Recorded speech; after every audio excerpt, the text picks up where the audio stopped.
Hey tankers, and welcome back to World of Tanks with PR154, and here we are at the gameplay end of our review of the new reward Tier 6 German light tank, the VK2801 met 10.5 centimeter. Now hopefully you are catching this gameplay review from my Wix page, where it's more of an article format where I'm doing a much deeper tactical and technical review of the vehicle. If you're not, I'll put the link to that page in the description below, and it'll tell you a hell of a lot more about what you can expect from the vehicle gameplay wise than what you'll probably convey out of this replay. So it's broadly similar to the tech tree VK2801. The main difference, however, is that they've taken the gun from the Hetzer, the Tier 4 tank destroyer, and strapped it onto a Tier 6 light tank. Now that is both pretty awesome and pretty horrifying in a lot of different ways. Probably one of the main drawbacks of up-tiering a gun by 2 tiers is the fact that, well, the Hetzer's balanced to act as a tank destroyer at Tier 4. So it'll quite happily be blasting holes in just about anything it encounters at tier.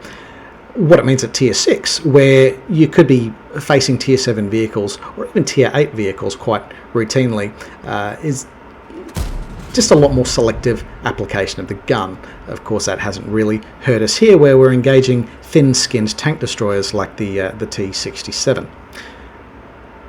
But for those of you familiar with the Hetzer's main armaments, you'll probably be aware that penetration against Tier 6 vehicles is going to be a problem for it. You get 64 millimeters of penetration for the standard shells, and you get 50 millimeters of penetration with the high explosive. And those two shells will do 350 and 410 hit points of alpha damage, respectively. So it hits hard, but doesn't penetrate all that well. The high explosive shells also very useful, but have suffered a bit in the post version 1.13 high explosive shell rework.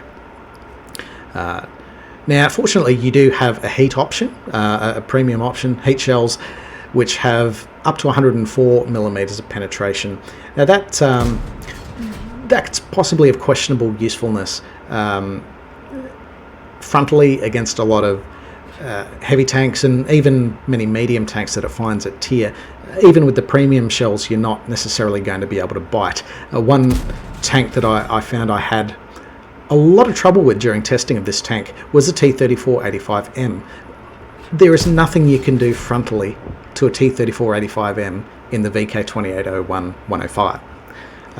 You just don't have the penetration. So your choices are to either flank it or run away.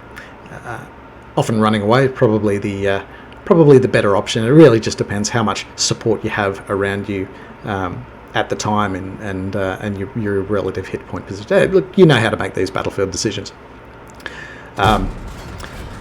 Otherwise, the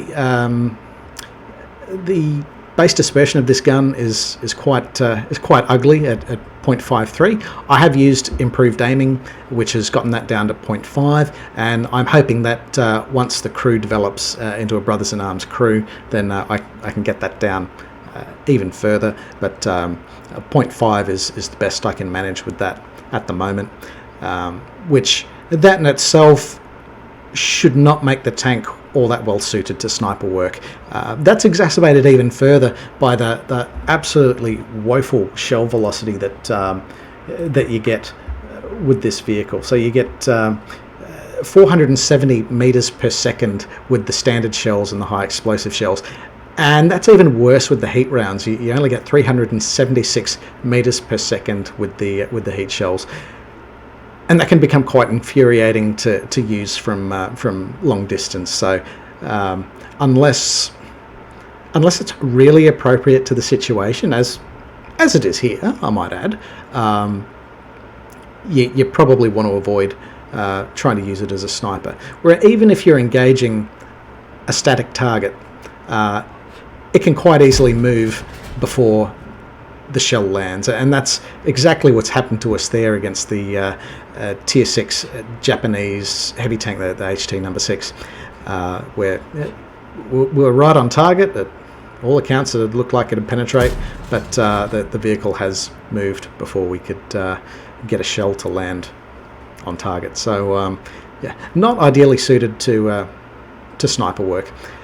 Where this tank really excels, and we're not exactly using that as an example here, but is actually as in an anti-scout role. Now the thing about scout versus scout combat is often when two scouts meet, it's not at long ranges. It's actually quite close. And with this gun, with most at-tier scouts that you're going to come across, you're probably going to be able to knock them out in about 2 shots. Now, in that situation, the penetration doesn't really matter because most scouts aren't all that well armoured. The calibre also works in your favour as well because you're a 105mm calibre gun, which means you can overmatch any plate that's less than 35mm thick. So 30mm armour, no matter how well the enemy vehicle angles it, you are going to go through it. So as far as roleplay of this vehicle goes, it's best suited to just trying to smash the light tanks quickly, then run a deep penetration into the flank where it can start smashing other thinly skinned vehicles, and that might be like tank destroyers, but its favourite food, like many light tanks, is going to be SPGs. And so with the decent reload rate, so even the base reload is like 8.3 seconds thereabouts. So I've got that down to about 7.8 with my current crew. Again, it's not a Brothers in Arms crew, but I do have a gun rammer attached because I really wanted to sort of maximise that rate of fire. And I found when I'm brawling with light tanks that just that those extra milliseconds of advantage have worked very much in my favour time and time again. But you can basically 2-shot most light tanks at tier, and you can 1-shot most SPGs. So you can, within a matter of 10 seconds, you can be either knocking out an enemy light tank or absolutely clearing an SPG battery. So the effect on target can be quite devastating if you're playing to its strengths. In this case, we're not really playing to the strengths of the vehicle. We're sort of sitting back doing everything I told you not to do, which is to snipe. But in this case, we've been able to cover the flank somewhat adequately. We've protected it from this Wolverine that's moving up to flank. Even the 104mm penetration of the heat shell sort of failed against the mantlet of that Wolverine. And so we were reliant on a second heat shell to sort of bust through the upper frontal plate in order to get that kill. We didn't quite have the same trouble against the Jackson, and we're able to send that one back to the garage with relative ease. Now we still have 2 enemy tanks on the cap, and you're probably betting valuable body parts as the VK3001H, there it is, speak of the devil, and the KV1. So with only 30 seconds left and half a map to cross, we thought, okay, well, I better move in anyway. Fortunately, our Jackson's been able to deal with the VK. This just leaves the KV1. So the Jackson's done its duty. We know there's SPGs. Enemy SPGs are sort of out in the field. We could sort of see the shot trails, which have now been available since version 1.13. The Hummel is now visible to us. We've been able to spot it, and our friend in the SU-100Y has been able to send it back to the garage as well. So KV-1 was our 5th kill of the game. So we're at the upper limit of the fighter medal. We're hoping we can come away with a top gun as well, given that there's 2 SPGs left in the field.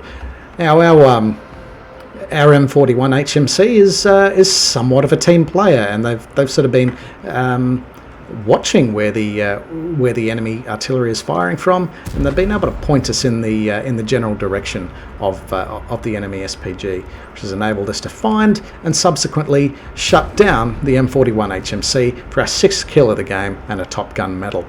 Now, can we get the upper limit of that? Now, there's no Radley Walters available to us now. There's no way we're going to get eight kills at this point in time, but we can get the upper limit of the Top Gun medal. Let's see how we go. 1 SPG left in the game. Again, our friendly M41 HMC directing traffic. Most helpfully, it's... but we've only got 15 seconds left on the clock. We've got the high explosive shell loaded in anticipation to run into the enemy Su-8. Where is it? There it is, over at K5. Locking, loading. Fired a little bit too prematurely. We really had no hope of reloading the shell in time. The M41 HMC unable to cause damage with that shell, but nonetheless, a win's a win. So let's check out the results. So for our efforts, we've come away with an Ace Mastery badge on the reward Tier 6 German Light Tank VK2801 MIT 10.5 centimeter. We've also picked up a couple of Epic and Battle Heroes medals. We've got the High Calibre medal for accounting for at least 20% of the hit points inflicted upon the enemy team, and of course the Top Gun medal for taking at least 6 enemy kills. We've got a few other badges of merit here. We've got the Spotter medal for enabling allies to cause at least 1,000 hit points of damage. We've also got the Bruiser medal for causing damage to enemy modules or crew members at least 5 times in the course of the battle. We've got the Duelist medal for destroying at least 2 enemy vehicles that had caused damage to us in turn in the course of the battle. And of course the Fire for Effect medal for doing at least 8 hit points in damage, which when we've got 680 base hit points and causing nearly 1900 hit points in damage on the enemy, we've well and truly got that requirement covered. Having a look at the team scores, we've placed rather convincingly at top by experience points, but we're not too far behind us is the M36 Jackson and the VK3001P that were quite instrumental in playing very effectively defensively through the course of this battle. Having a look at the detailed report, this I guess comes with a reminder that VK2801 MIT 10.5 centimeter is a reward tank. It's not a premium tank. So as a result, it doesn't have the same credit earning ability that a premium tank does. Now, but it'll still generate the extra crew experience or combat experience that you don't otherwise get with a tech tree tank. So there's still that, but yes, for avoidance of doubt, you don't have the credit earning capability of a premium tank with a reward tank. So that's it, folks. The reward Tier 6 German Light Tank VK2801 MIT 10.5 centimeter L28. It should be arriving in your garage imminently as part of the well-deserved reward if you've been a player in World of Tanks for at least 4 years, i.e. if your account is at least 4 years old. The date ranges are quite prescriptive. There's a heap of other rewards as well that usually come with that, be it credits, bonds, training manuals, personal reserves. So, and the rewards will sort of vary depending on your particular level of veterancy. So hopefully there'll be something there that you can enjoy. And if not, well, just hang about a couple of years and you'll be able to get not only the VK2801 MIT 10.5 centimeter, but also the other well-deserved reward tanks that are assigned to veterans. So that includes the T50-2, that includes the Super Hellcat and the Super Chaffee.